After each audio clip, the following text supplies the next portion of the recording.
Lagar, Pronto. Fala, meu querido. O bom é que você escolheu uma luz muito boa, meu amigão. Tá falando comigo? Tu botou tua câmera de frente para um Pra maçarico. luz. Tá muito legal. Não, então, fera. Eu tô aqui na casa da minha madrinha. O horário aqui, hoje é aniversário da minha madrinha, então tem o almoço dela aqui. E eu me confundi com o horário, cara.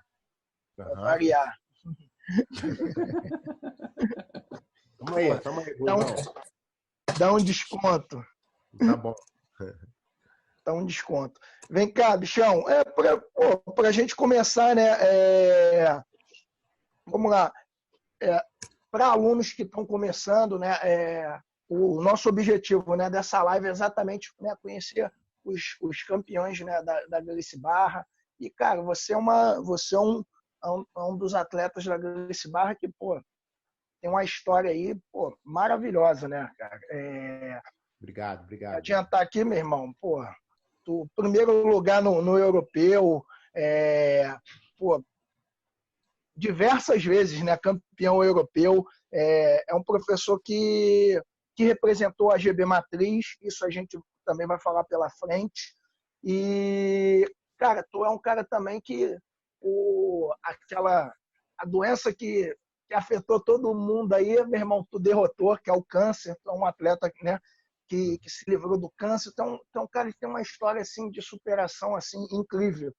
E eu nunca te perguntei, aqui está até quem foi que te deu esse apelido Lagarto, cara? Né? Foi o Márcio Feitosa que te deu esse apelido Lagarto? Você já tinha antes de entrar na matriz? Não. Foi o Marcinho foi ele que me deu. Marcinho. Eu treinando lá, ele falou, pô, esse bicho parece com um animal, não sei o que é, cara. Acho que parece com um lagarto, né? Esse foi a argumentação dele? Bem simples. Na verdade, cara, eu até gostei, né? Porque o Carlinho, toda vez que me via treinando, eu queria me botar para treinar com alguém, era o magrão, o comprido, vem cá, basicamente isso. Era assim mesmo. Mas o apelido, lagarto, vem cá, treina aqui, bicho. Pegou. Facilitou. Cara, que figura. Então, Lagarto, pra gente, já começamos, né? Primeiramente, cara, eu queria agradecer a sua presença, né? E, pô, desde já queria até também agradecer a oportunidade de, nessa época, estar trabalhando com você lá, né? Um dos seus parceiros de treino, me orgulho muito de dizer, né? Toda vez que tocam no seu nome, eu falo, meu irmão, pô, Lagarto, eu tive a oportunidade de treinar com ele. Então, pô, Casca Grossa. Cara, eu queria que você nos contasse, assim, como é que você pode nos contar um pouco da sua história antes do jiu-jitsu, né? Antes de ser professor, como é que eu soube que você fez karatê, fez boxe com seu pai. Isso é uma coisa que eu não sabia e eu fui investigando a fundo ali. Eu não lembrava da gente ter tocado esse assunto. Então, cara, o meu pai e minha mãe são faixa preta de karatê, né? Então, desde molequinho, eu estava ali envolvido nesse meio. E meu avô, ele teve uma conexão com Hélio Gracie nas Forças Armadas.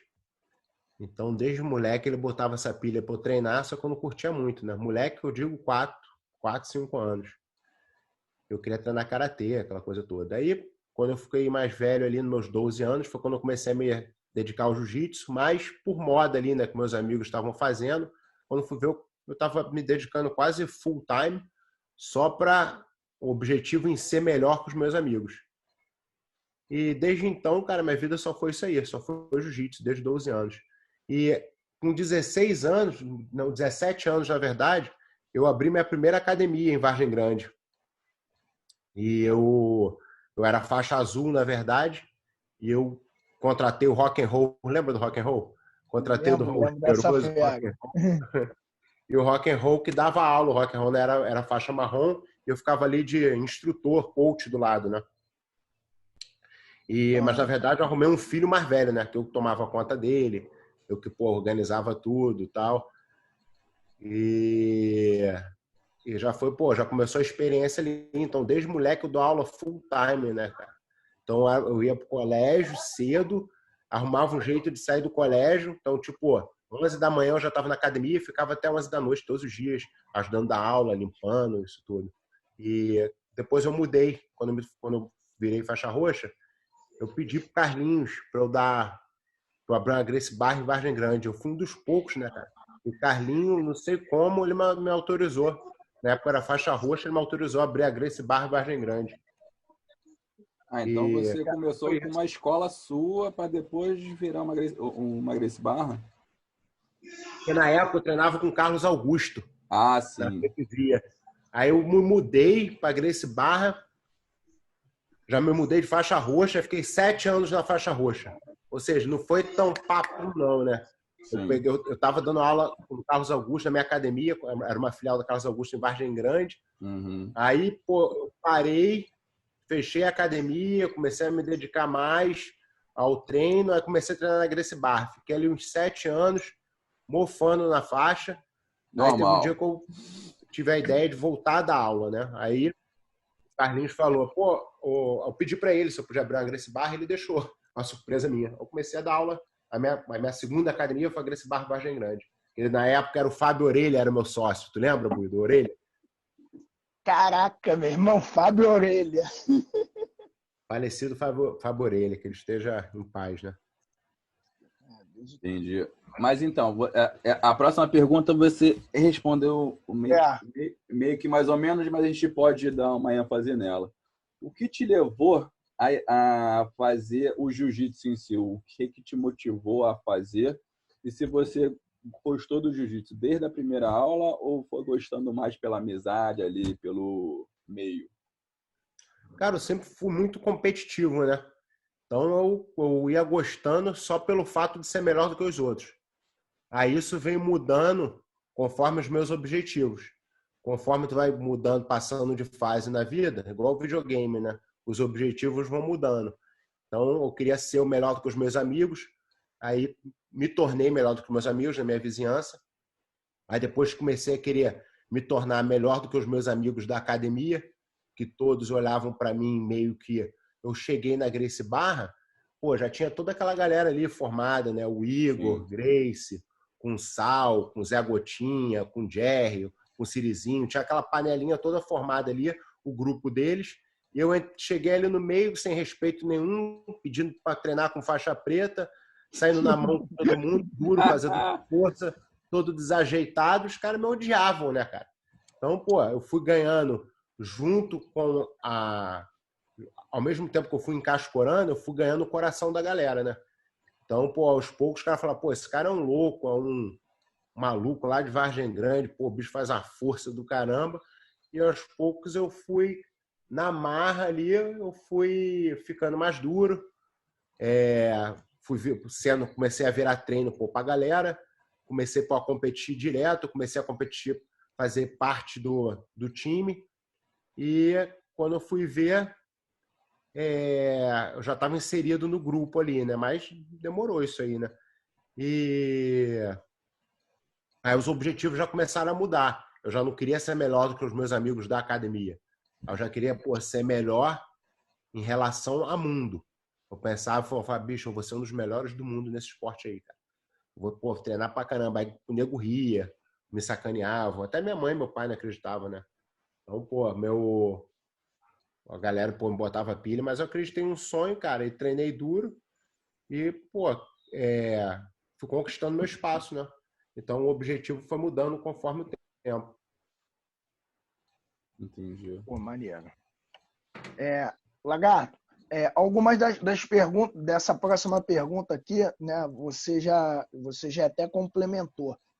Dentro dos seus objetivos, né, de estar fazendo essa mudança, era se tornar um campeão, era se tornar um professor? O que te levou a fazer essa mudança, né, para a matriz?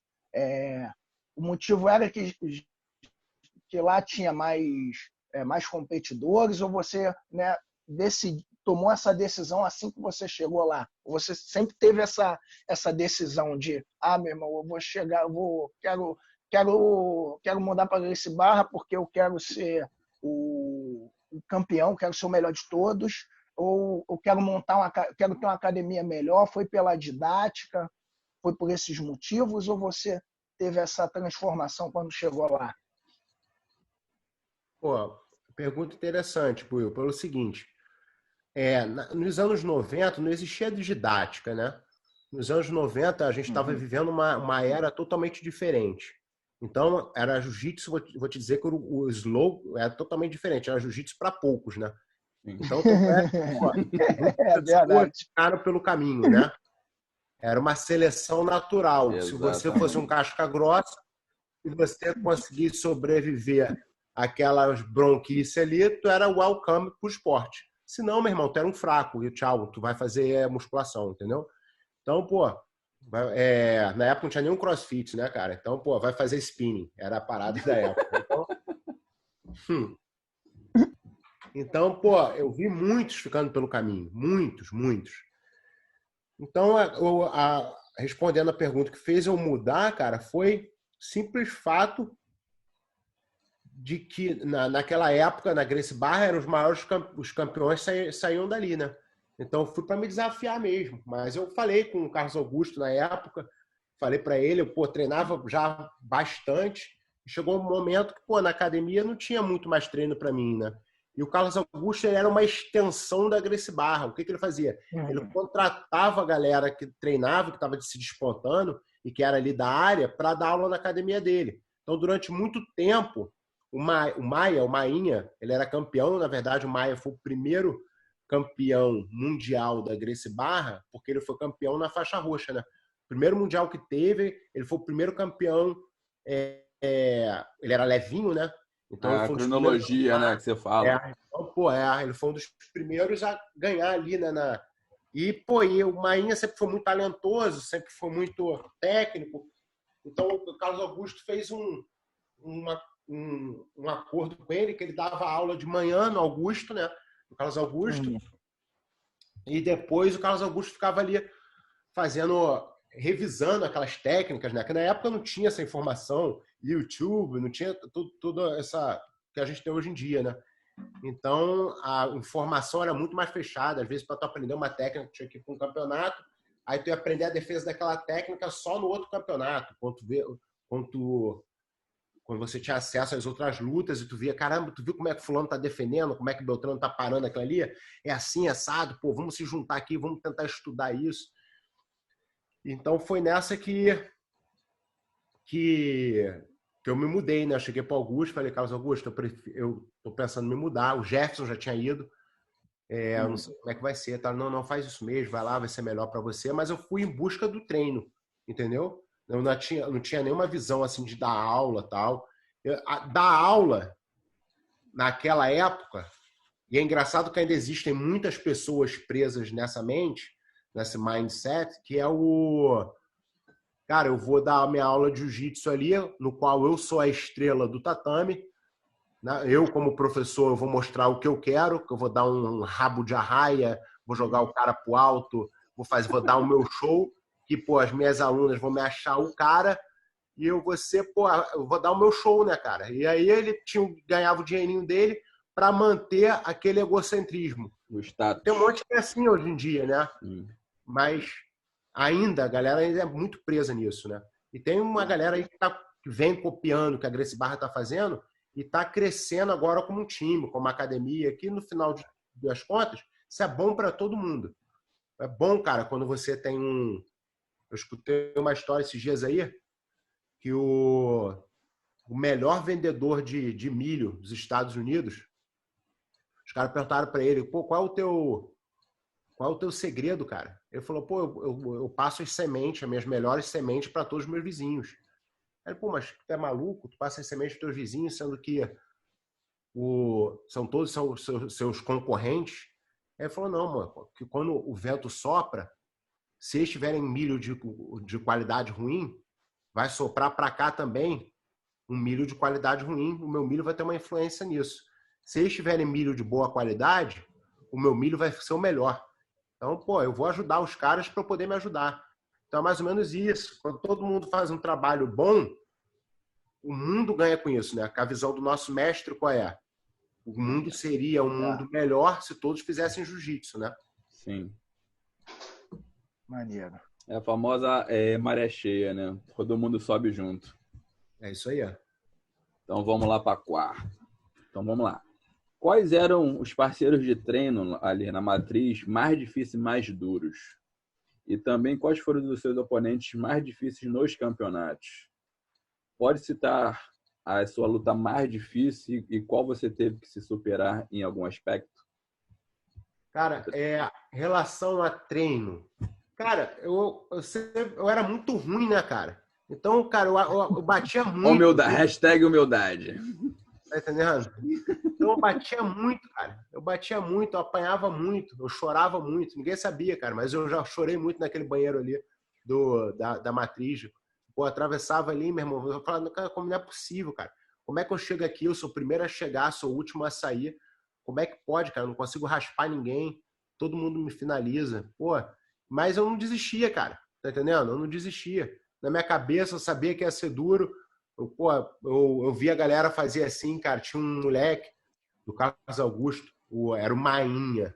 Cara, o moleque pegava as posições tão fácil, sacou?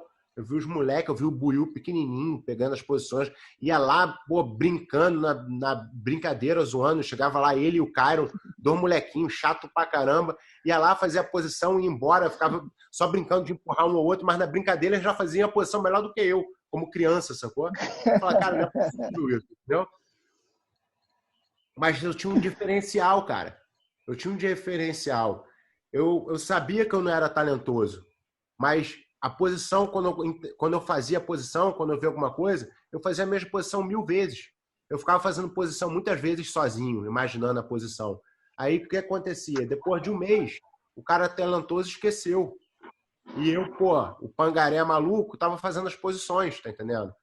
Eu fui evoluindo. O que eu mais escuto, cara, nos campeonatos, quando eu ando, eu falo assim, caraca, lagarta, lembra quando eu te batia muito? Eu falo, lembro, cara, lembro sim.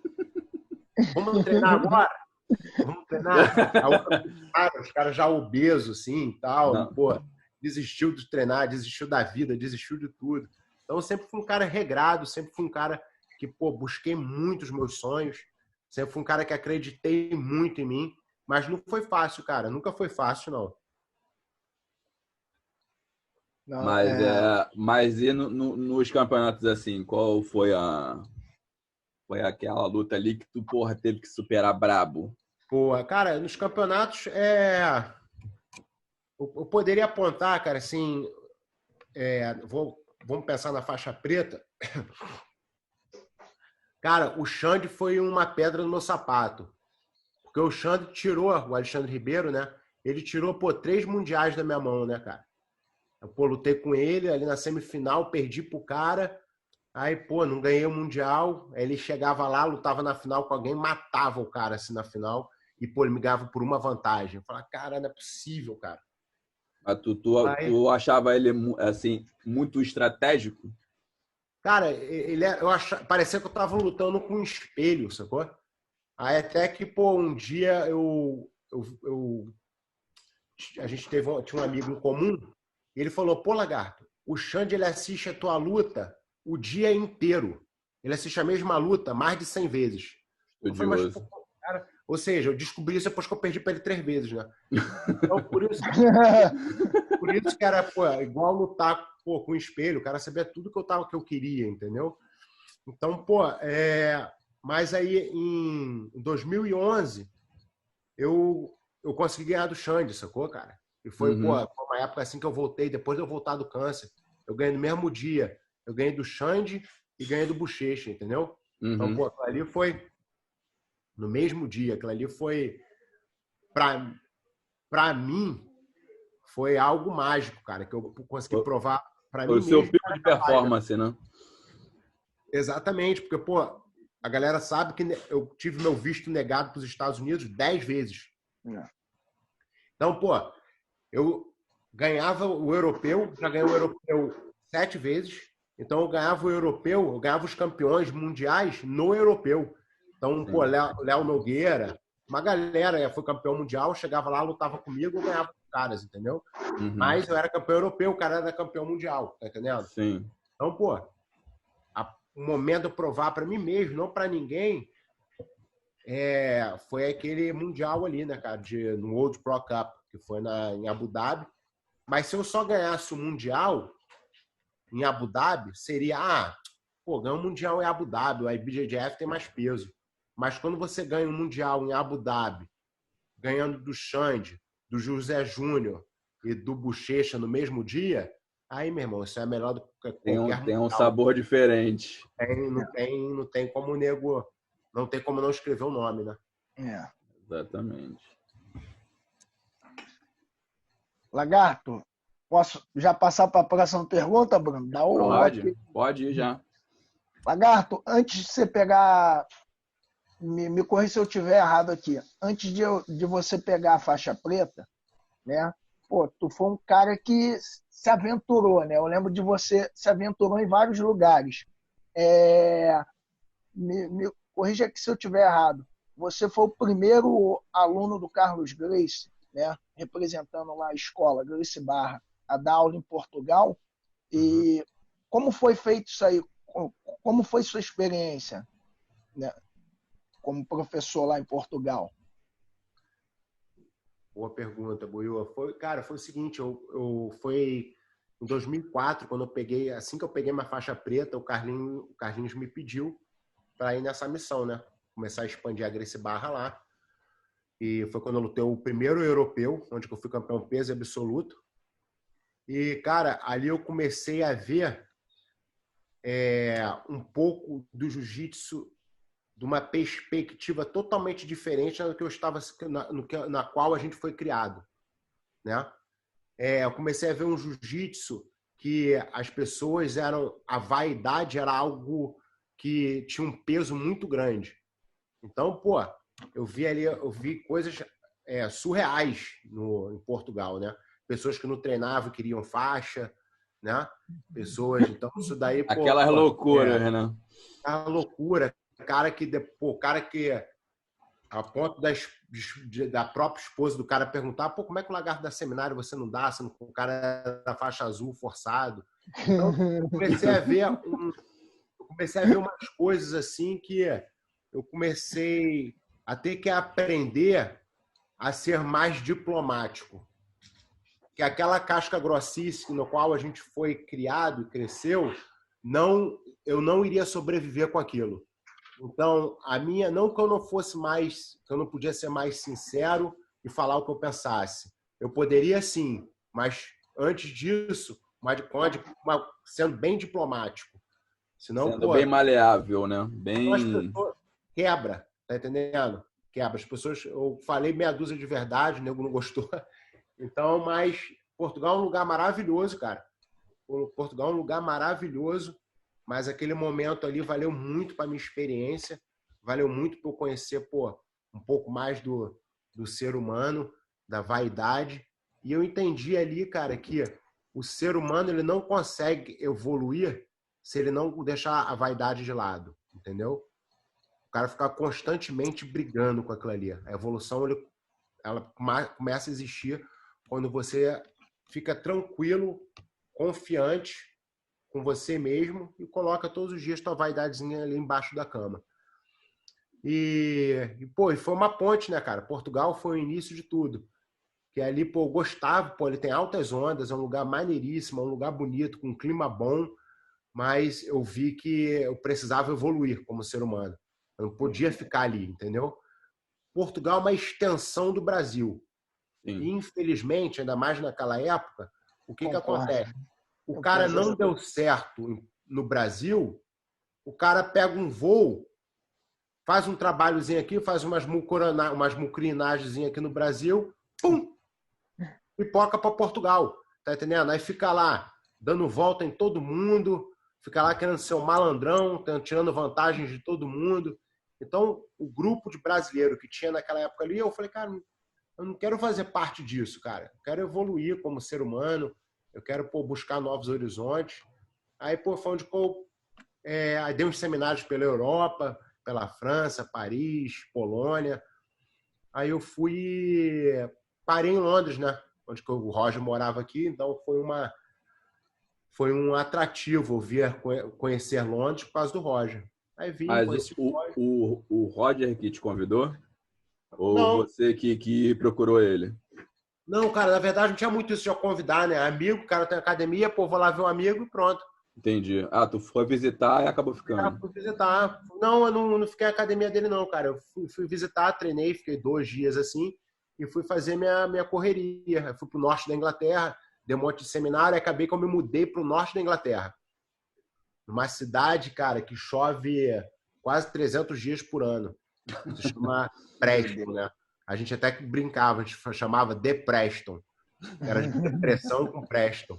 Então, pô, era pô, terrível, cara. Terrível. Todos os lados que tu olhava era bêbado, o lugar chovendo o dia inteiro, frio, os ingleses, cara... Meio depressivo. Meio não, cara. Se fosse meio, tava bom. Né? Então, porra, aquilo ali foi um outro aprendizado, né, cara?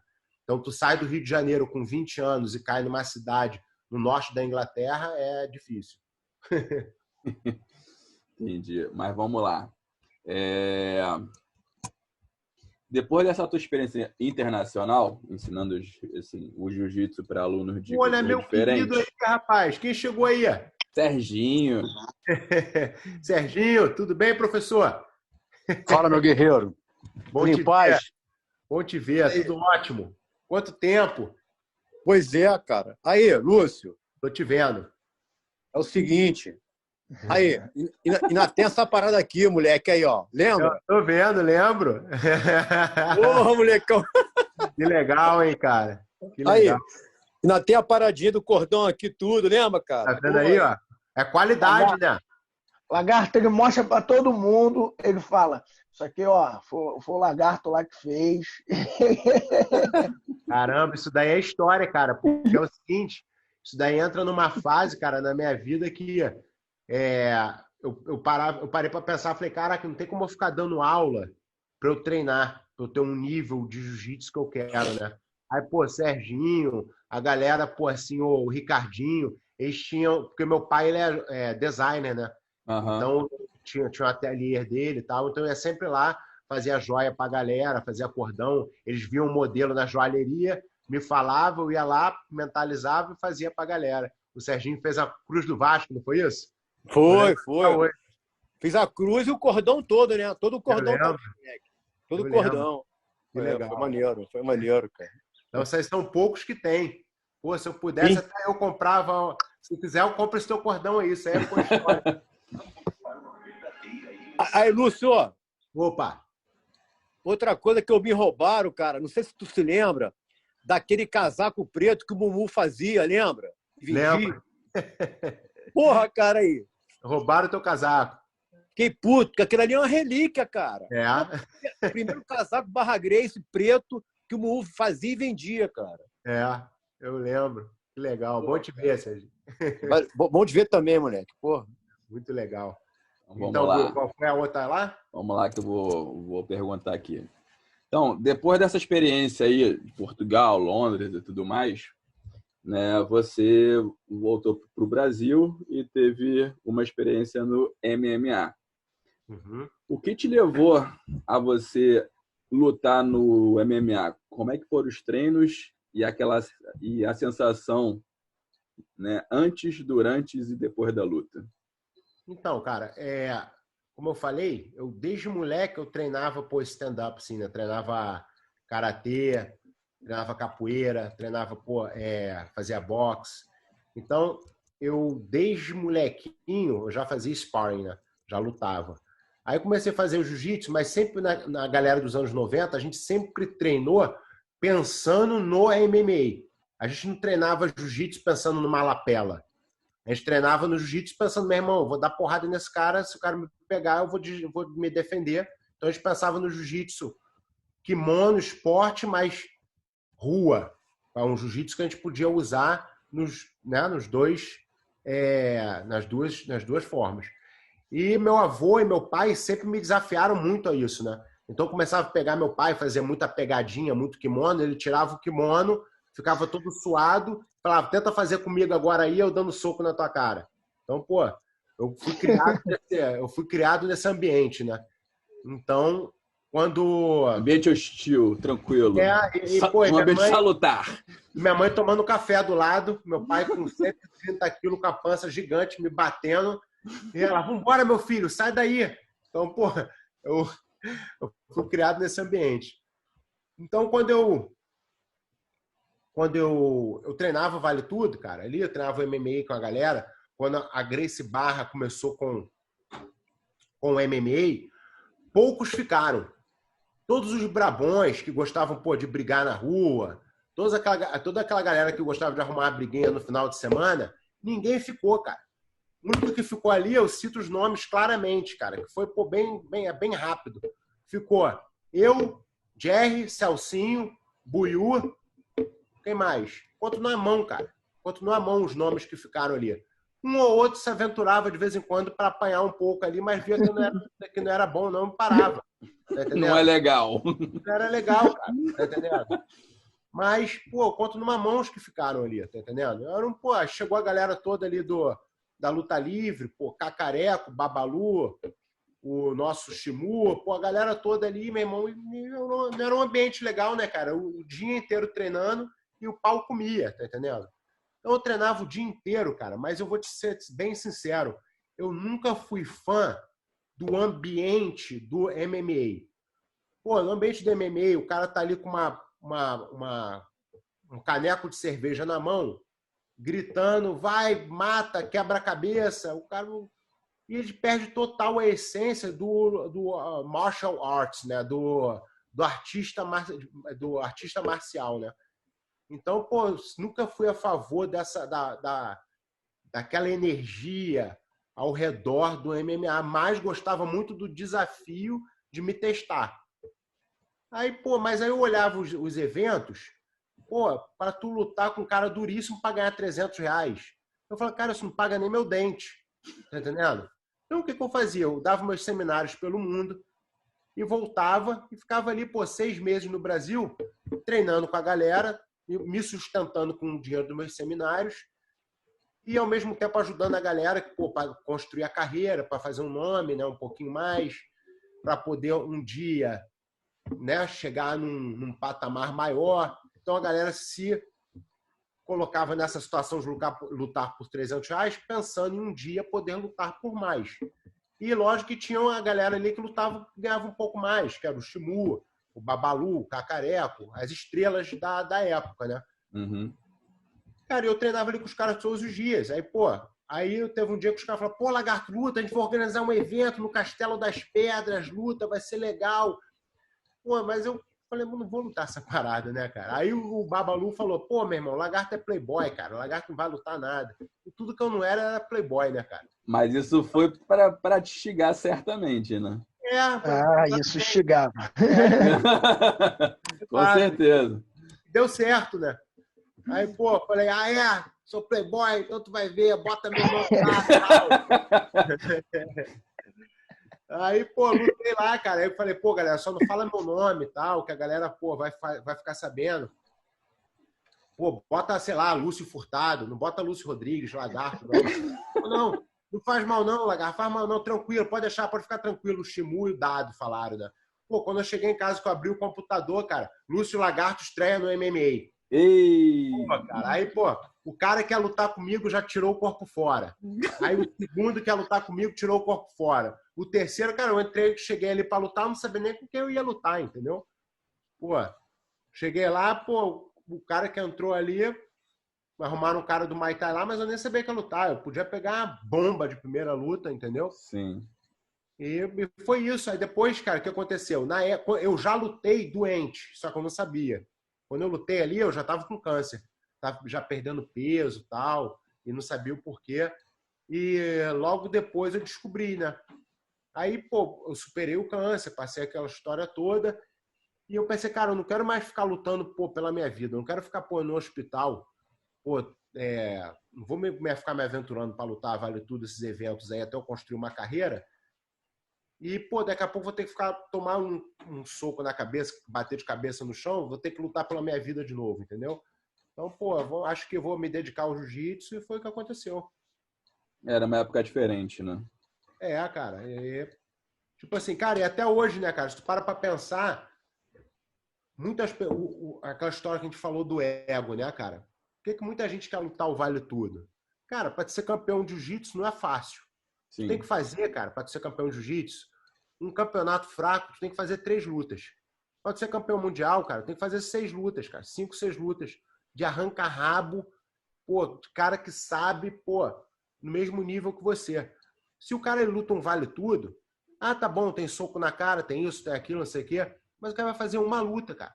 3 rounds de 5 ali, tá entendendo? Ele faz uma luta, ele é o campeãozão, o brabão, tá entendendo? Então isso tem uma ligação muito grande com o egocentrismo, né? Então, e aí o cara, pô, vai ver, pô, o cara se machuca todo, caramba, pô, não consegue fazer uma graninha, né, cara? Tu vê ali no próprio UFC, cara, eu já tive 3 propostas para lutar no UFC. Eu nunca aceitei. Porque o cara, quando eu via, o cara queria me dar uma luta, se eu ganhasse, eu me dava outra. Se eu ganhasse, eu ganhava X. Não, se eu ganhasse, eu ganhava 2X. Se eu perdesse, eu ganhava X. Pô, que contrato de louco. Tá entendendo? Eu falei, pô, isso aí não vale a pena, cara. Eu parar minha vida por fazer isso, entendeu? E, pô, foi por aí. Então, quando eu botei assim na balança o que realmente valeria a pena, cara, um grande exemplo é o nosso Roger, cara. O Rojão aí, cara, Gracie, com uma história sinistra no esporte. Imagina, tu é o dono do jogo. Tu Sim. Bota quem quer ali pra ganhar e perder, cara. Tá entendendo? O Roger, por ser Gracie, cara, pô, ia acabar se ele começasse a ganhar, ele ia ficar caro pra caramba. Meu irmão, os caras botaram as pedreiras pra ele, fez uma luta, foi nocauteado, tal, não sei o que, beleza. Não é mais importante pro esporte, não. Próximo, tá entendendo? Sim. E, pô, eles querem, pô... Não respeitou a história do Roger, né? Eles querem que a fila ande, tá entendendo? Sim. Pô, brasileiro, o que interessa um brasileiro ficar ganhando ali, Gracie, para ficar pagando um dinheiro pra caramba pra ele?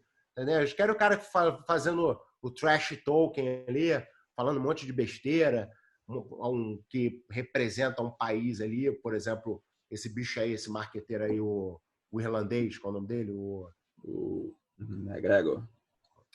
Sumiu o nome dele agora. McGregor, né? Isso.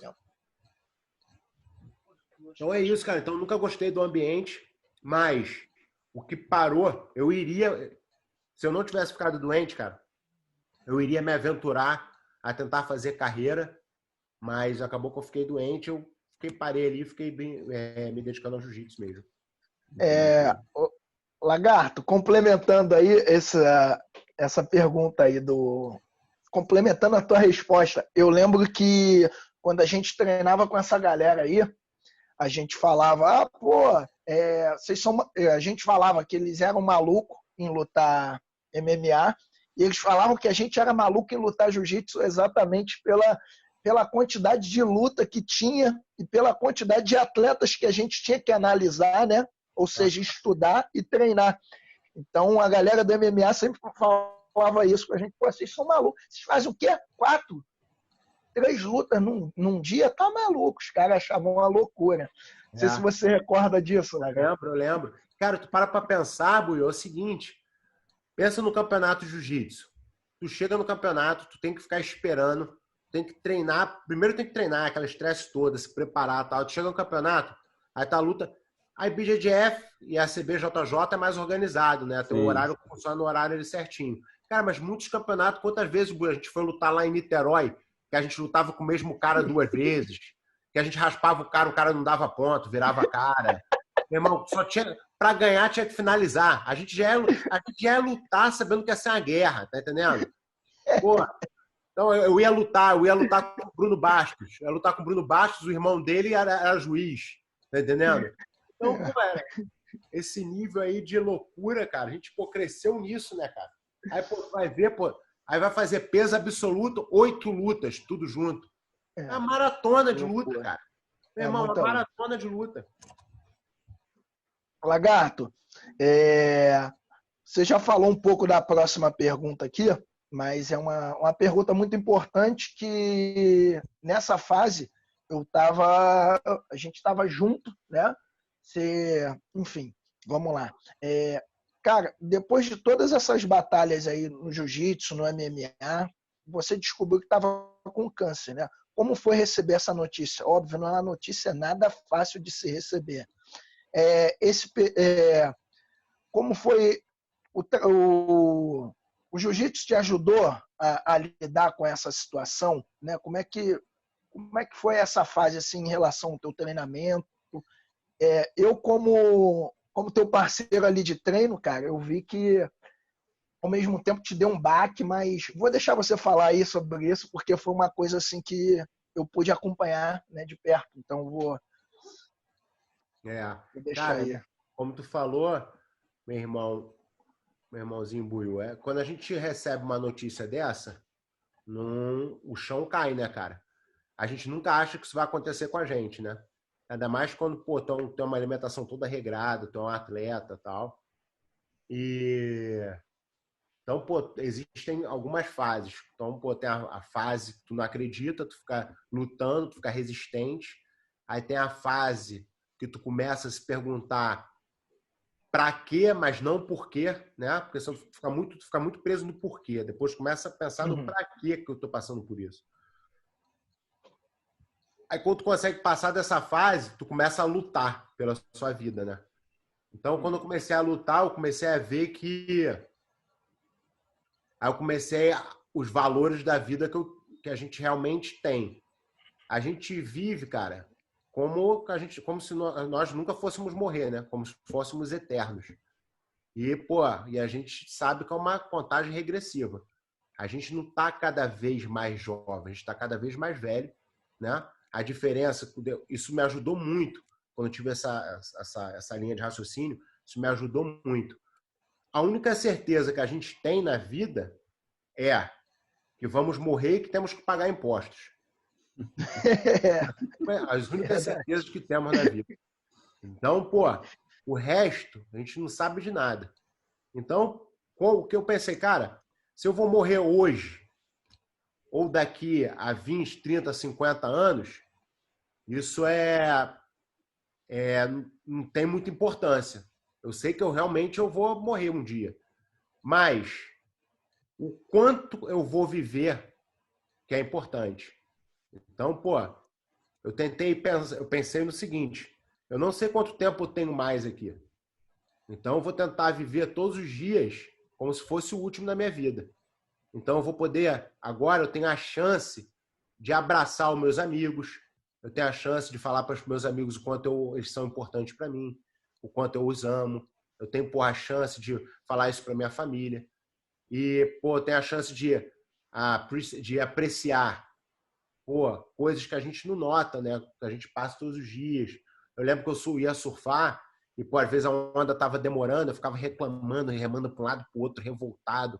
Então, quando eu estava passando por isso, eu estava fazendo tratamento, entre uma sessão e outra, de um dia ou outro assim, de tratamento, eu ia surfar bem cedinho, antes do sol. Cara, eu ficava amarradão só de ficar sentindo o vento tocando na minha pele, na pele molhada, sacou? Então tu começa a perceber coisas que nunca se ligou, tá entendendo? E o jiu-jitsu, sim, cara, me ajudou muito, porque, cara, eu vi que os meus melhores amigos, as pessoas que cruzavam a porta do hospital e sentavam e ficavam ali comigo, foram os caras que, pô, ficavam tentando quebrar meu braço e me estrangular todos os dias. Eu vi, cara, que realmente, aqueles caras ali, eles realmente eram meus amigos. Tá entendendo? Ver o doutor Alexandre saindo de um plantão e, pô, pegar o carrinho dele e ir lá, pô, pro hospital totalmente contra o caminho dele pra ir me ver, tá entendendo? Ficar lá sentadinho comigo lá, trocando ideia, tá entendendo? Então, pô, isso daí não tem preço.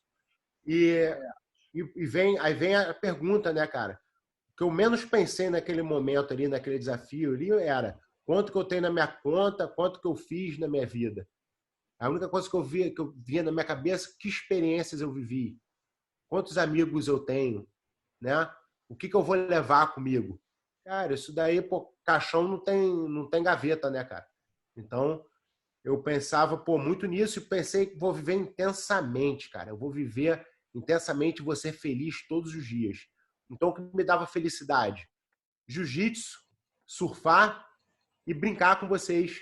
Tá entendendo? Então, pô, o médico falava que eu não podia treinar, eu falava, tá bom. Eu ia para casa, trocava de roupa e ia treinar. Tá entendendo? E saía na mão com todo mundo, treinava, malhava, nadava, corria. Lembra, Buia? Lembro bem. Dos comentários que eu cheguei a fazer com o doutor foi... Pô, a gente foi subir a Pedra da Gávea, cara. Tu saiu igual um foguete. Eu acho que tu fez em 15 minutos, uma coisa assim, um tempo absurdo. Aí eu falei, doutor, o lagarto não tá com essa porra, não. Aí o doutor falou, cara, não, ele tá, mas... Eu falei, meu irmão, isso aí fortaleceu ele. Aí o doutor fez um comentário engraçado e falou que câncer burro, porra, tanta gente para ele pegar fumante, cachaceiro, drogado, foi pegar o lagarto, meu irmão, porra, vai perder. Isso aí é luta ganha pro lagarto. Falei, meu irmão, o tempo que o cara subiu a Pedra da Gávea, pelo amor de Deus, tem gente aí que campeão mundial não faz o tempo dele. Aí eu lembro desses comentários. Eu lembro que o tempo recorde era o Roller Gracie, que era 17 minutos até a Pedra do Navio. Aí eu falei, hoje eu vou bater essa parada. Só que, pô, altão, né? A lombar grita, né, cara? Eu fui de 4 assim, meu irmão, com a mão no chão até a Pedra do Navio. Cara, eu tava nesse dia. Eu falei, meu irmão, que absurdo, sinistro. Que assim se acreditar, doideira. Muito maneiro. E além dessa subida aí, você acha que até ganhou, acho que um campeonato, né? Eu ganhei, cara. Ganhei o campeonato estadual. Eu falei pro doutor Alexandre, doutor, eu quero lutar, cara, esse campeonato aí. Mas pra quê, lagarto? Você tá inventando ideia, cara. Sossega o faixa aí, cara. Eu falei, não, eu quero lutar, doutor. Pô, fica lá do meu lado, na boa. Pô, né, tô fazer um tratamento, então o coração fica fraco, né, tal. E se eu falasse com os caras que eu tava fazendo, pô, quimioterapia, os caras iam deixar eu lutar, né? Sim. Aí, pô, o Xande colou do lado lá do tatame, cara, ficou lá me vendo lutar, eu ganhei a primeira, segunda, terceira, ganhei a categoria. Aí me inscrevi para absoluto, aí, pô, ganhei a primeira, segunda, terceira, ganhei até do Evangelista nesse dia. Aí, final, foi eu e Braga Neto, ele foi e me deu a vitória. Ganhei peso absoluto no estadual. Maneiro. Foi quando a galera ficou sabendo que eu tava fazendo tratamento e tal. Legal. Então, vamos lá aqui para a próxima. Então, você é um cara altamente carismático, né? Você é um cara, acho que e o carisma tem muito a ver, na minha opinião, com uma inteligência emocional. E o seu resultado nas competições te fez levar sempre a ser convidado a dar seminário em vários países no mundo. Como você se estabeleceu, foi se estabelecer na Inglaterra, e como que a Gracie Barra ela te ajudou na questão de didática, a gestão e tudo mais? Cara, eu posso te dizer que eu sempre fui um cara muito atencioso, né, cara? Por exemplo, quando eu era bem moleque, que eu tava lá na Gracie Barra treinando, os caras que eu queria ficar trocando ideia não eram os caras que estavam, meu irmão, falando de briga, que estavam, pô, querendo ir pra noitada. Eu queria, meu irmão, conversar com o Serginho lá, que meu irmão tinha, pô, experiência, que era mais velho, ficava me conversando comigo as coisas que ele estava fazendo no trabalho, as ideias de investimento dele. Aí, pô, escutava ele conversando com o... Qual o nome do bicho, do dono do Loft? Esqueci o nome dele agora. O Fernando. Caraca, Luiz Fernando? Luiz Fernando, isso. Aí, pô, ficava lá escutando eles conversando e ficava aprendendo, né, cara? E, pô, chegava no tatame, ficava olhando, pô, a galera mais avançada, os caras de faixa preta, pô, falando, pô, os caras já falavam inglês, os colegas já falavam inglês fluente. Eu falava, caraca, bicho, eu tenho que aprender a falar essa língua, meu irmão. Como é que o cara fala outra língua assim? Os colegas já falando inglês, italiano. Pô, o cara, meu irmão, sinistro. Aí, pô, um monte de gringo toda hora, cara. Eu não sabia falar nada. Eu falei, pô, meu irmão, eu tenho que evoluir, cara. Os caras são um ser humano muito mais avançado que eu, sacou? Eu sou um gol bolinha, meu irmão. Tem que evoluir, cara. Tem que evoluir. Eu tinha fome pra evoluir, sacou? Aí, pô, eu via o Flavinho, um cara, pô, estudando o tempo todo, fazendo a faculdade. O cara lia, pô, vários livros. Aí eu perguntava os livros que ele lia. Aí eu ia lá, pô, não tinha dinheiro para comprar. Aí eu pedia os livros do Piu Piu emprestado para ler. Então eu tinha fome de me tornar um ser humano melhor, cara. Então, pô, tudo que eu via que eu podia estar melhorando, eu era igual uma esponja, né? Então, naquele momento ali, como a gente tinha falado, a Gracie Barra não tinha muito uma metodologia. A gente encascorava pelo ambiente. Sim. Então, por exemplo, Carlinhos chegava, sentava, botava a cadeirinha dele, cruzava a perna dele, marcava o tempo e vai. A porrada comia e a gente ia ali, meu irmão. No meio ali, a gente ia melhorando, tá entendendo? Um ajudando o outro, sem querer ajudar muito, né? E, pô, o Carlinhos fazia uma pergunta aqui, outra ali, mas o que me chamava muita atenção era a postura do Feitosa, do Marcinho. Marcinho sempre alinhado, sempre com um sorriso no rosto, sempre com uma brincadeira legal com os alunos, sempre mantendo ali, fazendo aquele trabalho de retenção de uma forma bem lúdica e sincera. Então eu falava, cara, esse cara é muito inteligente, cara. Então eu falava, eu tenho que aprender com esse bicho aí, cara. Como que lidar com o grupo, hoje em dia, que a gente está nessa posição, a gente vê o quanto era difícil o trabalho do Carlinho, o quanto era difícil o trabalho do Marcinho. Cara, o Carlinho, todos os dias eu tiro o chapéu pro Carlinho, cara. Porque eu vivo isso hoje em dia diariamente. O cara, pô, chega até você sendo numa posição mais humilde do mundo. Ou eu limpo privado, eu faço isso, eu faço aquilo. Dá uma semana, o cara tá querendo ser você. Tá entendendo? Então, o Carlinho ali, ele tava sentado em cima de uma bomba atômica, irmão. Um monte de casca grossa em volta dele. Tá entendendo? Um monte querendo ser ele. Então, pô, o cara ali, pô, viveu uma... E como ele lidava com aquilo ali, era uma coisa muito maneira, cara. Ele inseria todo mundo.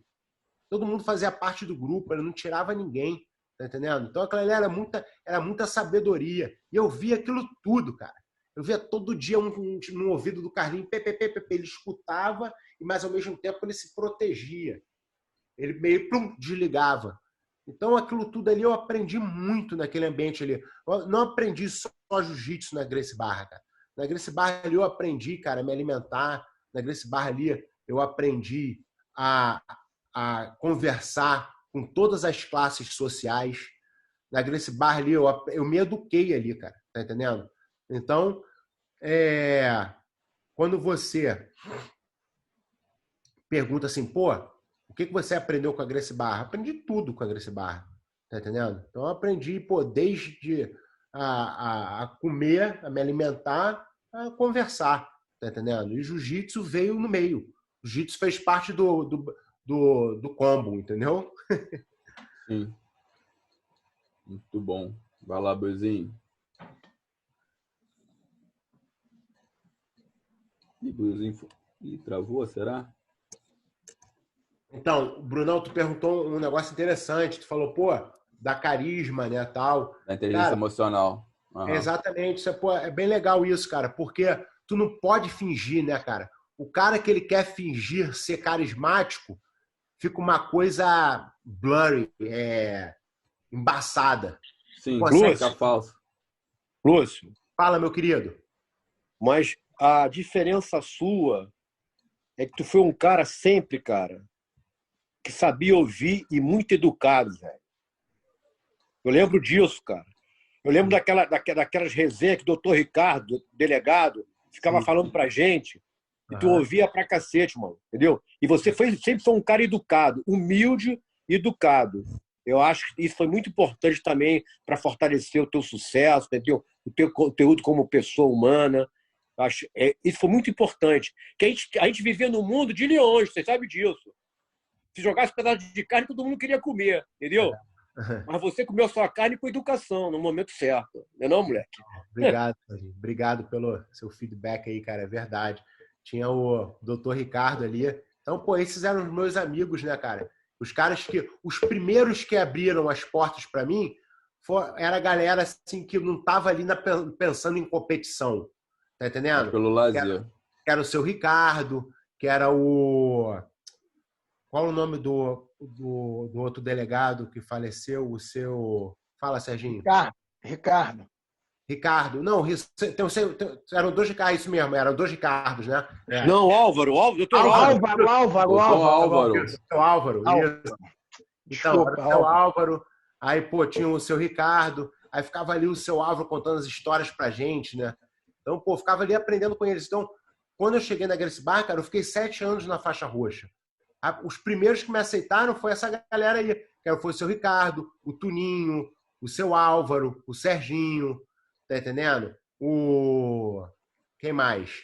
Pô, essa galera toda, essa galera ali que treinava pelo treino da manhã, eu fazia o treino da manhã, eu fazia todos os treinos, né? Então, cara, eu ficava ali, eu adorava aquele meio ali. Porque os caras falavam de coisas que eu nunca não ia ter acesso, tá entendendo? E aí tu falou do carisma, Bruno. Pô, carisma, cara, eu sempre pensei no seguinte, cara, toda vez eu gosto de fazer com as pessoas, eu penso assim, pô, eu iria gostar se alguém fizesse isso comigo, tá entendendo? Então, pô, hoje em dia, quando eu dou aula para faixa branca, hoje eu dei uma aula online, né? Eu tô dando muita aula particular online. Uhum. E eu tava dando aula para uma menina, uma francesa, cara, ela tava tendo uma dificuldade absurda. Mas eu tava tendo tanta paciência, tanto carinho com ela, cara, porque eu sei o quanto difícil foi para mim aprender. Tá entendendo? E, cara, o que eu falei antes, né? Toda vez que eu dou aula, a aula não é para mim. A aula é para o aluno, para ele ser a melhor versão dele. Sim. Não é para eu provar para mim que eu consigo dar um backflip, um raspadão, um armlock voador. Isso daí eu não preciso alimentar o meu ego em relação a isso. Mas eu quero que, pô, uma menina consiga falar assim, caraca, cara, eu tô conseguindo segurar esse bicho aqui e ele tá perdido. Ele vai me dar as costas. Eu vou preparar um caminho que a menina vai conseguir fazer, que eu vou jogar o fortão na cova do leão. Tá entendendo? E ela vai chegar lá e vai estrangular o cara. Tá entendendo? Eu acho muito maneiro isso. Tá entendendo? Onde que, pô... E, pô, esse carisma veio, cara, de escutar, né? Eu gosto de escutar as pessoas, não o que as pessoas estão falando. Eu gosto de escutar as pessoas, o que ela tem por trás do sorriso, por trás do que aquilo está escondido. Eu aprendi isso no jiu-jitsu, né, cara? Eu consigo escutar o coração das pessoas, mesmo que quando ela está me mostrando um sorriso e ela está chorando por trás. Eu consigo sentir isso da forma que ela está se movimentando. Eu consigo sentir isso, consigo sentir a alma da pessoa. Então, eu sempre fui muito conectado a isso. Eu acho que o meu carisma, que as pessoas falam bastante, tem a conexão nisso. E quando eu ia dar meus seminários pelo mundo, todo lugar que eu vou dar seminário no mundo, eu nunca vou uma vez só. Os caras me chamam sempre. Porque, pô, eles querem ter aquele contato, eles querem ter aquela experiência.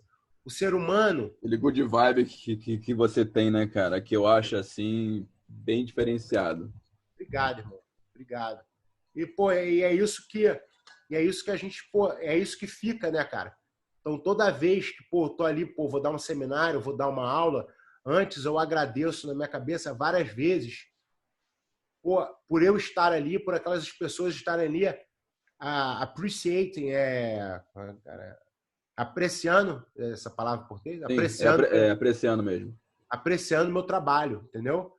Então, pô, Então, quando a gente bota gratidão em cima de tudo, fica tudo fácil.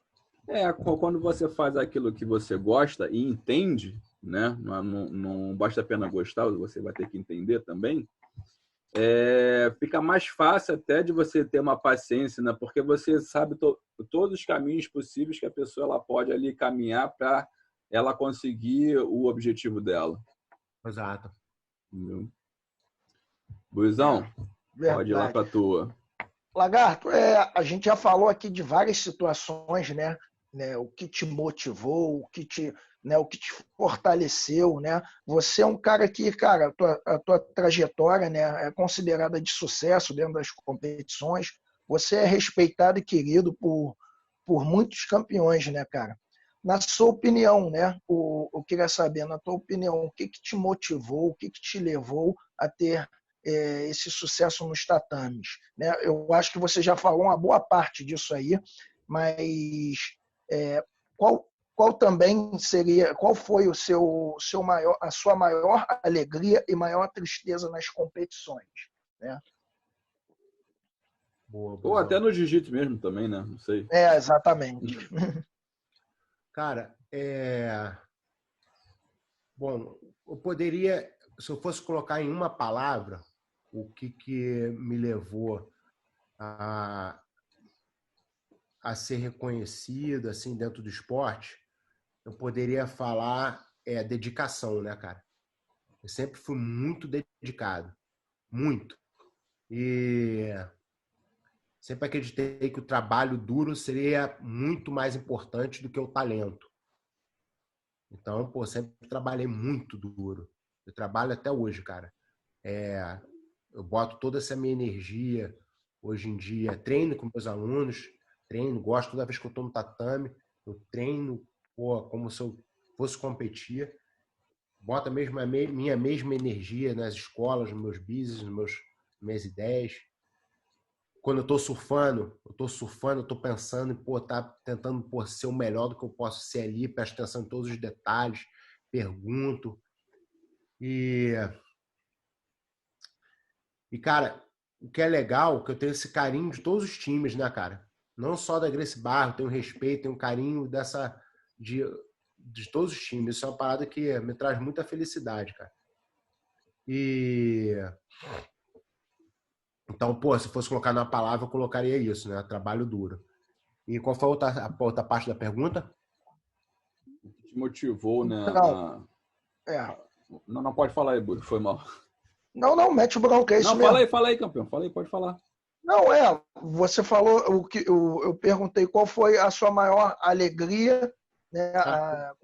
Qual foi a sua maior alegria e tristeza nas competições? Cara, minha maior alegria, foram duas, assim, eu poderia apontar dentro do tatame. Ganhei todos os títulos, cara. O que eu almejei assim, eu ganhei. Mas eu poderia apontar um divisor de águas, que foi aquela minha luta com o Jacaré, em 2003, final do Mundial, né? Na faixa marrom. Cara, foi um campeonato, assim, um ano que eu vim me preparando, eu sabia que ia sair na mão com o Jacaré. O Jacaré vinha de um ano que ele estava revoltado, porque ele ficou um ano a mais na faixa marrom que ele perdeu para o Roger, né? Então ele veio um ano machucando todo mundo, ganhando todos os campeonatos sem tomar uma vantagem, cheio de ódio no coração. E, cara, quando eu cheguei na final com ele, e o cara ficou um ano sem tomar nenhuma vantagem, finalizando todo mundo. Sem nem suar o kimono. E quando eu cheguei na final com ele, que eu raspei o cara, meu irmão, que eu joguei o cara fora do tatame, que eu arrastei o cara para dentro do tatame, quando eu escutei um estádio inteiro gritando de olho azul e anelzinho, o lagarto um tremendo playboyzinho, eles achavam que eles estavam me insultando, mas eu estava muito feliz de ver aquela multidão inteira gritando o meu nome. Aquela multidão inteira sabia o meu nome, sabia quem eu era. Então, aquele momento ali foi um divisor de águas. E foi uma luta difícil, foi uma luta que eu pensei que estava ganhando, quando fui ver o juiz errou, mas enfim, foi mérito do Jaca, ganhou, ótimo. Mas a partir daquele momento, todos os lugares que eu chegava, as pessoas sabiam quem eu era. Então eu vi ali, meu irmão, que o meu trabalho duro fez a diferença, entendeu? Minha dedicação fez a diferença. Estava começando já a ser reconhecido, né? Exatamente. Então, aquele foi o divisor de águas. E segundo momento de felicidade foi, cara, quando eu consegui voltar depois de um câncer, me superar mais uma vez, tal, e chegar ali, ganhar do Xande e do Bochecha no mesmo dia e me tornar campeão mundial em Abu Dhabi, entendeu? Se tu vê essa luta, cara, a galera não sabe, né? Mas tu vê essa luta agora, depois que tu fala comigo, depois que tu escuta o que eu estava pensando naquele momento, cara, eu grito tanto, mas eu grito tanto depois daquela luta. Meu irmão, estava passando um filme na minha cabeça. Cara, foi muito perrengue por chegar ali, entendeu? Então, aquilo ali era um grito de alívio, tá entendendo? Era um grito, meu irmão, de falar, cara, eu fiz essa merda, bicho, tá entendendo? Então, esses dois momentos, assim, eu poderia falar que foi momentos bem, bem felizes, cara. Cara, momento de tristeza, cara. Cara, não me recordo que eu nunca fui um cara de pensar em problema, cara. Eu penso em desafios, cara. E toda vez que eu olho um desafio, eu sei que por trás desse desafio tem grandes oportunidades. Então, toda vez que aparece uma parada assim muito sinistra acontecendo, eu falo assim, caraca, cara, eu tô ansioso para ver o que tem por trás disso.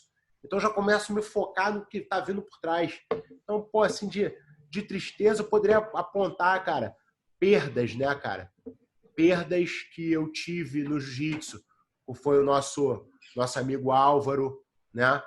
Pô, a perda do meu amigo Fábio Orelha, que era meu aluno. A perda de um aluno meu que eu tinha aqui em Londres, que o rapaz, pô, sempre com um sorriso no rosto, mas eu via o que por trás daquele sorriso tinha sempre uma tristeza muito grande. E teve um dia que ele chegou no tatame, acho que foi até uma época que o Buiu estava aqui, e o cara, ele falou para mim, pô, Lagarto, só queria te dizer, cara, que você foi muito importante na minha vida, e se não fosse por você, acho que eu nem estaria mais aqui. Queria te agradecer muito por isso. E eu vi que ele está passando por um momento assim, mas muita coisa acontecendo na mesma hora, eu não consegui dar mais muita atenção para ele. E fui para casa no dia seguinte, quando eu cheguei em casa, aí no dia seguinte me falaram que ele tinha se matado. Então, pô, aquilo ali para mim foi um momento muito triste, porque eu sabia que de repente eu poderia esticar a vida dele um pouquinho mais, e de repente até, quem sabe, mudar aquilo ali. Às vezes, pô, tem tantas pessoas passando por tanta dificuldade que o que ele só precisa é falar um pouquinho. E você, às vezes, só precisa dar uma giradinha ali no parafuso ali e mudar a perspectiva de vida. E eu fiquei triste com aquilo ali. Fiquei muito triste durante muito tempo. E foi isso. Então, vamos lá. Então, vamos para a próxima. Vamos mudar um pouquinho a chave. Muitos falam, né, do jiu-jitsu antigo e o jiu-jitsu moderno. Para você, existe uma diferença técnica ou uma diferença física entre os competidores de cada época? Os métodos de treinamento são diferentes? Sim, cara, olha só. Por exemplo, nos anos 90, eu falo assim, nos anos 90 porque para trás ainda é pior ainda, né? Mas dos anos 90 para cá, porque, olha só, a gente lutava, cara, a gente levava era uma briga, né, cara? A gente brigava. Cada luta era uma briga, era pessoal, né, cara? A gente defendendo na academia e tal, a gente não falava com os oponentes. E tinha uma conexão muito grande, a gente estava vindo de uma época assim que estavam começando os campeonatos, né? Então, por exemplo, antigamente era uma rivalidade tão grande que, pô, teu aluno era bom contra o aluno do Carso, então chegava lá, fechava a academia, os caras iam e se pegavam. Entendeu? Isso poderia ser sem kimono, porrada, o que fosse. Era meio tribal, né? Então, pô, a competição tinha uma conexão muito grande com defender a escola, né? Defender, pô, a família ali, né? Então, mas se você pensar em treinamento, pô, no Brasil, assim, quem fazia um treinamento voltado para o jiu-jitsu, para a arte marcial, era o Paulo Caruso. E, pô, muito pouco, tá entendendo? Não tinha muita gente fazendo isso. Cara, hoje em dia o cara é muito mais preparado, os caras tomam bomba de tudo que é jeito. Pô, não tem nenhum puro ali, nenhum. O cara, pô, treina muito mais. Antigamente, se tu desse uma corrida, tu já fazia uma diferença. Se tu desse uma corrida todo dia na praia e treinasse jiu-jitsu, já era um diferencial. Pô, hoje em dia a galera é full time, o cara hoje em dia é muito mais profissional. Relação a nível técnico. Eu escuto uma galera falando, pô, meu irmão, que se pegasse esse cara aí hoje em dia e botasse com fulano de tal daquela época, ele iria matar. Pô, não iria não, cara. Se tu pegar os campeões mundiais hoje em dia, tá? De pegar de todas as categorias, campeão mundial de todas as categorias hoje em dia, e colocar contra os campeões mundiais da categoria, pô, do passado, ia ser lavada. Tá entendendo? Por exemplo, o cara não pode comparar o nível técnico. Hoje, mas os caras fazem muito 50-50, birimbolo. Estratégia, né, cara? Então aconteceu o seguinte: os caras eram mais brabos da categoria. Então, pô, a galera antes era muito mais brabo, porrada, lutar para finalização. Mas se tu for com essa mentalidade hoje em dia, tu não passa da primeira luta. Se tu não conseguir, se tu não entender jogar o que está acontecendo ali, tu vai pegar um moleque de canela fina, vai te amarrar, jogar na 50-50, jogar uma lapela por cima e tu vai ficar ali, meu irmão. Não adianta, não vale soco na cara. Tu vai fazer o quê? Vai perder, tá entendendo? Então, tem que tem que acompanhar a evolução do esporte, né? Então, pô, respondendo a pergunta, o jiu-jitsu evoluiu muito, evolui todos os dias e os atletas hoje em dia são muito mais fortes. Por exemplo, hoje em dia, esse ano eu faço 40 anos. Eu continuo brigando, eu continuo lutando, eu continuo acreditando, eu continuo evoluindo.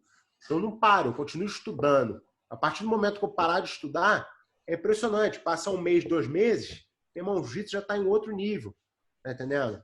Então, pô, como qualquer coisa na vida que a gente faça, tu só se torna especialista naquele assunto quando você alcança 10 mil horas sobre aquele subject, sobre aquele assunto. Sim, tem essa teoria aí. Então, se você alcança aquelas 10 mil horas e tu fala, parei, cheguei, tu vai ficar, meu irmão, para trás. Tá entendendo? Então tem que estar constantemente estudando. Tem que estar constantemente se adaptando. Ah, cara, mas aí, pô, Lagarto, tu acha que dá para ser campeão o tempo todo? Se desse para ser campeão velho, Romário estava jogando ainda futebol, campeão. Só no jiu-jitsu que tem essa mentalidade. Só no jiu-jitsu que o cara acha que ele tem que ficar lutando a vida inteira. Tu chega para um cara do judô, o cara com 25 anos, o cara fala assim, meu filho, Lagarto, tá lutando para quê ainda? Tá maluco? Eu falo, não, cara, que eu quero lutar, caraca, vamos lá, o cara vai me dar um dinheiro, bota o kimono aí, eu vou treinar. Não, nem me bota o kimono. Meu irmão, o cara já treinou tanto. O cara com 25 anos já lutou 2 Olimpíadas, entendeu? O cara, meu irmão, já se quebrou todo, entendeu? Mas o jiu-jitsu ele é tão incrível, cara, que a gente consegue treinar o resto da vida, né? Mas aí a gente acha que por a gente treinar o resto da vida, tem um monte de cara que quer ficar vivendo a competição o resto da vida. Diferente de o cara começar a competir mais tarde, né? Por exemplo, o cara começou a treinar igual o tio Babinha lá, o Edson, o meu tio, né? Sim. Amarradão agora, competindo, feliz da vida. Pô, falando isso, obrigado aí, galera, de tomar conta dele. Ele tá muito feliz, tá amarradão. Pô, então, e a gente feliz também, que, porra, dá gosto de ver ele treinando, cara. Ele ali é um exemplo para todo mundo, cara. Aquilo ali é um dos pontos. Aquilo ali é o minha referência de vida, é aquele bicho ali. Porra, então, pô, ele é nota 1000. Então, pô, tu olha meu tio, né? Começou a competir, começou a treinar agora, competindo. Então, pô, ele vai começar a viver uma experiência agora que, pô, vai ser maravilhosa. Vai aprender a competir, vai aprender a se superar, vai aprender muitas coisas com a competição dentro da categoria dele, né? Os caras da mesma idade, mesmo peso, fenomenal. Agora, uma coisa que eu acho uma burrice é o cara que já vem competindo há anos, igual eu venho, e vou ficar lá ainda me degladiando lá, pô, lutando. Pô, pra quê? Tá entendendo? Tu não vê o Romário lutando mais, tá entendendo? Jogando futebol. Tu não vê o Ronaldinho jogando mais futebol, tá entendendo? Isso, pô, não quer dizer que eu não vou parar de viver, né? Então, vou continuar, meu irmão, me dedicando, treinando, evoluindo, mas eu acho que tudo na vida tem um momento, né? Lúcio! Opa! E aí, o que você acha da volta do Mike Tyson com 57 anos? Pô, 53? Se me pagarem o dinheiro que vão pagar pra ele lutar lá, meu irmão, luta até amanhã. Pagando bem que mal tem. Mas é o seguinte, Sérgio, agora tu vê que interessante, né? Ele vai lutar com um cara da idade dele, da época dele, que vai ser uma luta, meu irmão, histórica, né? Sensacional, é isso aí. Muito maneiro. Agora, será que ele iria lutar contra um garotão que saiu lá do Grito agora, meu irmão? Não. De jeito nenhum. Não existe isso, tá entendendo? É o que a gente faz. Fica até ridículo. O Mike Tyson chega lá, pô, vai lutar com um garotão que tá começando, pô, agora. Pô, o cara é um mestre do boxe. Vai se botar numa situação de ridículo, né, cara? Que é o que eu vejo normalmente nos campeonatos de jiu-jitsu. O cara já coroa, cheio de bomba, meu irmão. Pô, qual é, mané? Ganhei mais um campeonatozinho aí, tá ligado? Pô, falando igual criança, tá entendendo? Enquanto podia estar ajudando um monte de vida, enquanto podia estar, pô, ajudando os alunos dele ali, nada contra. O cara, pô, pode fazer o que ele quiser da vida dele, né? Mas por que isso acontece? A gente para pensar, por que o cara fica preso na competição? Porque o cara viveu aquilo ali e ele só sabe fazer aquilo. Ele não evoluiu, não teve uma linha de raciocínio, não teve uma progressão como a Gracie Barra teve. Um plano de ensino, um plano para ser professor, de ajudar os alunos, caramba. O cara tá ali preso sozinho, que vai falar, meu irmão, vou ficar... Se é isso aqui que tá dando certo, vou treinar meus alunos para ser campeão, igual a mim. Vai ficar todo mundo lutando no jiu-jitsu aqui. Aí o cara chega lá pra moça, a médica, vambora, tem que ganhar 10 rolas de 10. A menina não sabe nem o que tá fazendo, tadinha. Vai sair dali toda lesionada. Não é verdade? É verdade. Vamos lá, Danadão. Lagartão, é o seguinte, para você, o que é preciso, cara, um aluno que começa hoje ou no meio do aprendizado dele no jiu-jitsu a ser um campeão e um empresário bem-sucedido dentro do jiu-jitsu como você? E quais as principais características e valores que você pode passar aí que precisa ter? Cara, olha só. Essa pergunta é mais fácil. Por exemplo, ninguém começa fazendo jiu-jitsu pensando em ser campeão mundial e ser um empresário bem-sucedido.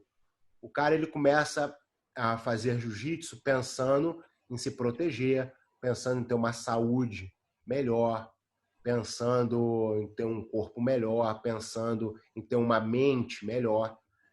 E as coisas vão acontecendo pelo meio do caminho. E o que é interessante é que, nesse percurso, a gente vai deixando de dar valor às coisas que a gente vai conquistando. Então, por exemplo, o cara entra pensando em se defender. 6 meses depois, ele já sabe que ele consegue se defender. Mas isso agora não é mais um momento de celebrar. Agora ele quer ser melhor do que o Mr. Bob da academia lá. Tá entendendo? Então, o objetivo dele agora mudou. Normal, o ser humano tem que estar evoluindo, mas sem deixar de lado, sem deixar de ser grato pelas conquistas. Agora, o valor que ele tem que ter, primeiro, gratidão, né, cara? Segundo, trabalhar duro, cara. Tem que trabalhar duro. Não adianta, meu irmão, não tem corte de caminho, shortcut, não tem. Tem que trabalhar duro, tem que acordar cedo, tem que se dedicar. Terceiro, cara, ler muito. O cara tem que ler muito, cara. Porque, pô, são nas leituras. Ninguém vai te passar o pulo do gato. Então, pô, o pulo do gato, tu pode assistir um monte de vídeo e tal. Tu vê quando realmente chega no pulo do gato, o cara vai fazer um curso. O cara vai querer dar um curso e vai te cobrar por isso. Então, pô, quanto mais você lê, mais amplo fica o teu horizonte, né? E em relação a ser bem-sucedido, um homem bem-sucedido de negócio, cara, tem uma conexão muito legal com o atleta, né? Por exemplo, você vê o que o cara precisa ser para ser um bom atleta, para ser um campeão. O cara tem que se dedicar, tem que se abdicar, né? Não adianta só se dedicar sem se abdicar, né? Então o cara treina pra caramba, mas o cara quer ir pra noitada toda noite. Então, meu irmão, tá errado. Então o cara tem que treinar muito e se abdicar muito. Tem que ter foco, né? Tem que estar focado para aquilo ali, senão tu perde aquilo ali. Tem que ter direção. Mas nada disso iria funcionar se uma parada, um primeiro passo, que é o que eu falo com meus alunos o tempo todo, é time management, que é planejamento, planejar o seu tempo. Então, se você plano de negócio, né? Se você acordar todos os dias de manhã sem ter direção, tá ferrado. Então tem que acordar, meu irmão. Vou acordar 6 da manhã, de 6 às 8 eu vou ler um livro. de 8 às 9 eu vou tomar meu café da manhã, papapá, papapá, papapá, papapá, e o ano, meu irmão. Olha aquela parada ali na parede ali, ó. Tá vendo aquela ali, do lado da foto? Aquilo ali é o meu ano, tá entendendo? Então, quando o meu ano começa, eu já sei tudo que eu vou ter. Ali tem os eventos da academia, ali tem os eventos tem as competições que eu tenho que estar com os alunos, ali tem meus seminários, ali tem minhas tripes de surf, tem tudo ali, tá entendendo? Então, pô, tu não pode... Aí tem a semana quebrada, né, no meu telefone. Então, pô, tem toda a minha agenda ali, toda certinha. Então, meu dia é todo colorido. Então, tem tudo certinho, eu sei tudo que eu vou fazer. Então, não adianta. Existe um ditado em inglês que é o seguinte: se você quer que algum projeto dê certo, entregue na mão de alguém ocupado. Porque o cara que é ocupado, ele vai olhar a agenda dele e falar, pô, não tem como, Buiu, não tem como eu fazer isso aqui. Mas eu vou botar na minha agenda aqui, ao invés de eu acordar 7 da manhã, eu vou acordar às 5. Todos os dias eu vou fazer essa parada. E o cara vai fazer. Se tu bota a mão no desocupado, desocupado nunca tem tempo, cara. Nunca. O cara não consegue se organizar, tá entendendo? Então, pô, é isso. Então, eu colocaria trabalho duro, muita leitura, abdicação e time management. Como é que se fala isso, Chicão? Programa. Pode ser gerenciamento de tempo, como gerenciamento. Pode ser. Gestão de tempo. Isso aí. Então, pô, isso daí é a chave para qualquer acesso, cara. E eu vejo, cara, o esporte me deu isso, né? Me deu contato com pessoas de diferentes classes sociais. E eu, então, converso muito, desde da galera... Eu vou muito para a Rússia, então tenho contato com os caras empresários da Rússia, tenho contato com os melhores empreendedores do mundo, estão em Londres, tem muito aluno meu, então estou sempre normalmente conversando com os caras, perguntando o que eles estão fazendo, como que eles estão pensando, e a linha de raciocínio é essa aí, tá entendendo? Não tem shortcut. Tu vê aquele livro do dono da Nike, cara, tu lê aquele livro ali, fenomenal, cara. Se tu vê os perrengues que o cara passa, eu acho que a Nike começou assim, né? Começou já grande. Então o cara passou muito perrengue. Você falou uma frase muito importante que até para quem está começando entender isso, né, é difícil, né? Que é o se dedicar. A pessoa quer se dedicar, mas não quer abdicar. Exato. Então, é difícil entender isso. Tipo, eu já estou me dedicando, hoje eu preciso de um momento de lazer. Ele não sabe que aquela dedicação dele, ela tem muito mais, né? Faz muito mais sentido se ele abdicar, né? Porque ele precisa, às vezes, exatamente, a gente quando vê alguma coisa como atleta, né? A gente sabe que o descanso faz parte do nosso treino também. E muita gente está começando, não entende, né? Dessa forma. Então, essa parte de se dedicar e abdicar é bem importante. Sem contar os outros princípios que você falou aí, né? De planejamento, né? Tudo isso. Muito. Show. Vamos para a próxima aqui, então. Então, seguindo a mesma linha, né, da última pergunta que foi feita, mas para um perfil mais de aluno executivo, né? Que não tem um anseio esportivo ou muito menos ser um dono de escola, mas quer ser um cara muito técnico, quer ser bom de jiu-jitsu, ser um cara duro, né? Qual o conselho que você dá para esse tipo de perfil de aluno? Só voltando um pouco aí, cara, sabe o que eu acho interessante pra caramba? A Gracie Barra, ela criou algo tão incrível, cara. Algo tão maneiro que tu vê os caras começando na academia sem história nenhuma dentro do esporte, né? O cara já pensando em ser dono de escola.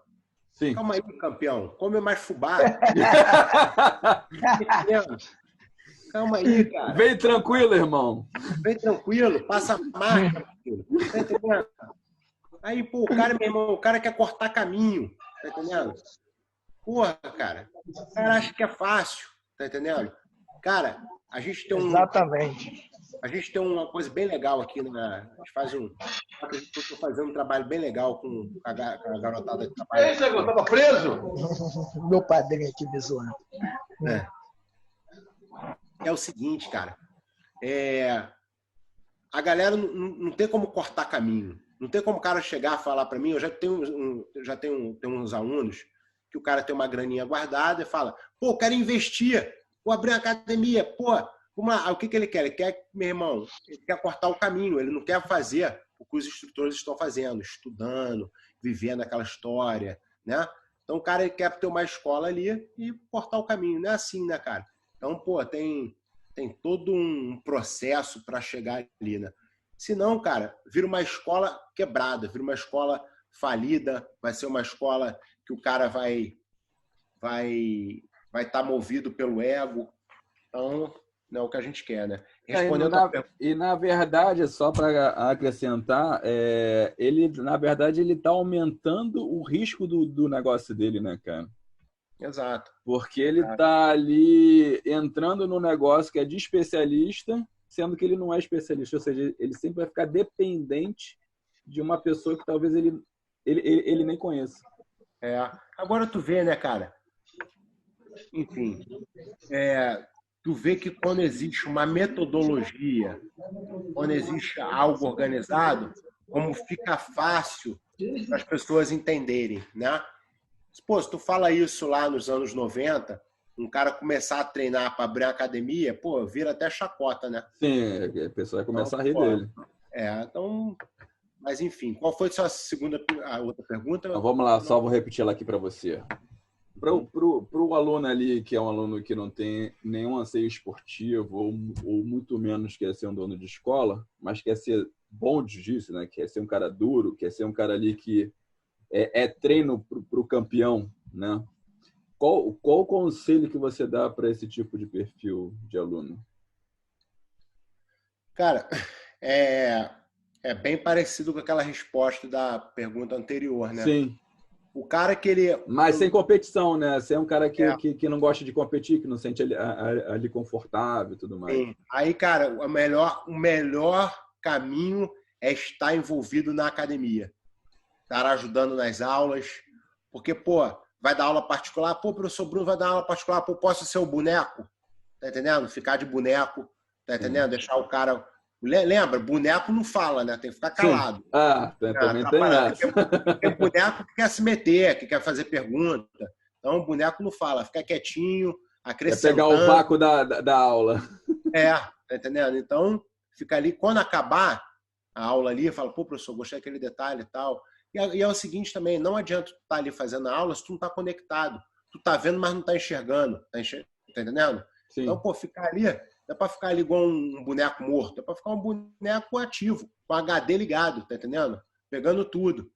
Aí, cara, aí teu jiu-jitsu voa, né? Porque imagina, uma academia tem pelo menos 3 aulas por dia, de manhã, de tarde e de noite. Sim. Né? Aí o cara fica ali e tal. Meu irmão, o cara já botou 3 horas no currículo dele. Ajudou uma aula particular 4 horas. Tá entendendo? Quanto mais tempo ele botar no tatame, melhor ele vai ficar. Tá é igual piloto de avião, né? Isso aí. Mais hora de voo, mais experiente. Isso aí. Ninguém vai botar um avião na tua mão se tu não tiver experiência. Entendeu? Show de bola. Então, Buizinho, é contigo aí para fechar. Alô? Campeão, é só fechar aí. Calma aí. Que agora ele tá um pouco perdido no almoço agora. Enquanto a gente tá passando fome. Fala aí. Então, Lagarto, com todas essas perguntas aí, né, que foi interessante, até mesmo uma bagagem, né, para quem está começando no jiu-jitsu, para quem pretende, né, seguir ou seja, na vida competitiva ou como empresário no mundo do jiu-jitsu, qual o recado que você pode estar deixando aí para os nossos alunos e alunas no que o jiu-jitsu pode beneficiá-los? Cara, eu não sei o que é uma vida sem o jiu-jitsu, que a minha vida sempre teve o jiu-jitsu. Então, pô, eu não consigo olhar o outro lado. Mas o que eu posso apontar como um benefício, cara, primeiro, as amizades que você leva para a vida, né? Então, pô, Clarissa é uma família extra que você vai ter. Então, isso daí é algo que não se encontra em outros esportes, né? Tu vou fazer isso, não tem isso. O jiu-jitsu é algo único.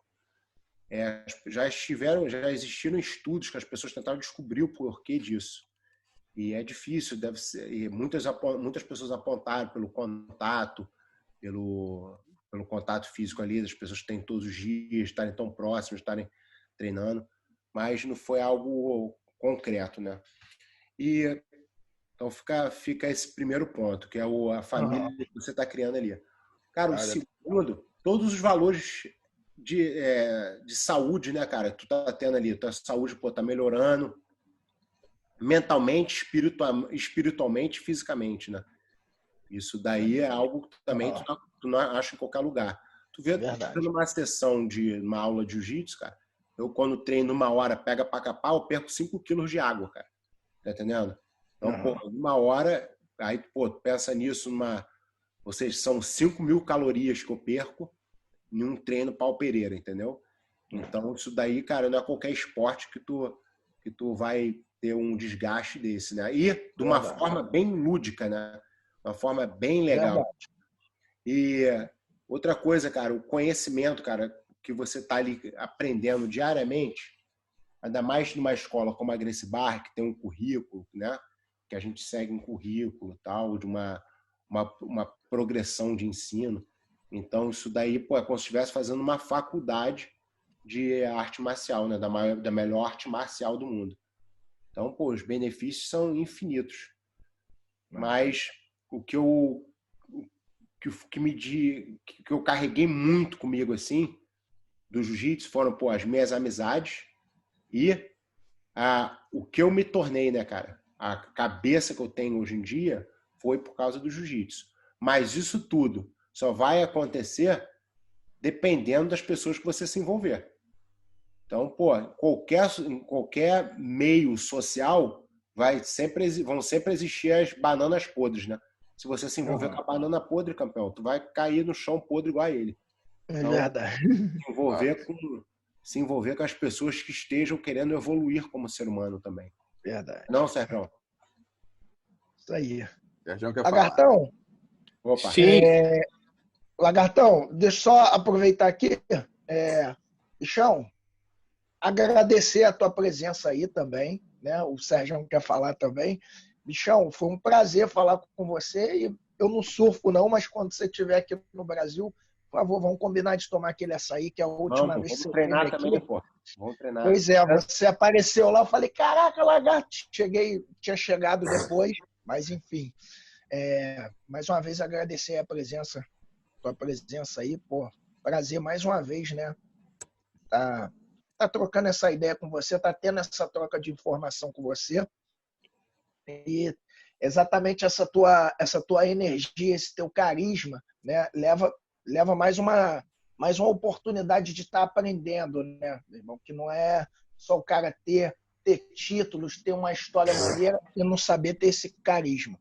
Então, obrigado aí, você é um exemplo para mim, né? Eu tive, graças a Deus, né, eu me orgulho muito de ter tido você assim na minha trajetória, assim como parceiro de treino, como professor ali na Gracie Barra. Obrigadão mesmo. Só tenho a agradecer, cara. Prazer, Buizão. Todos nós também conhecemos a sua história. É um guerreiro e tenho muito orgulho, meu irmão, de ver o caminho que você escolheu. Você é exatamente isso tudo aí que eu falei. Você teve sempre a opção de escolher os 2 caminhos e você sempre escolheu o melhor, entendeu? Então, as pessoas dizem que não, o cara virou um traficante, virou um criminoso porque ele não teve opção. Então, se fosse assim, todas as pessoas que moram em comunidades iriam ser traficantes e criminosos. Então, na verdade, eu olho isso como uma questão de escolhas. E você sempre escolheu bem, você sempre foi um cara bem seleto em relação às pessoas, em relação aos seres humanos que você queria ao seu redor. E por isso que você é cheio de pessoas abençoadas aí, ó, como o Brunão do seu lado, Serjão, seus alunos, são todos o seu espelho dos professores. Vocês estão de parabéns aí e vocês têm meu carinho. Por isso que o meu tio treinar aí com vocês. Obrigadão. Obrigadão aí pelo tempo. Nada. Tamo junto. Obrigado a você, cara. A gente foi já Serjão quase já 2 horas.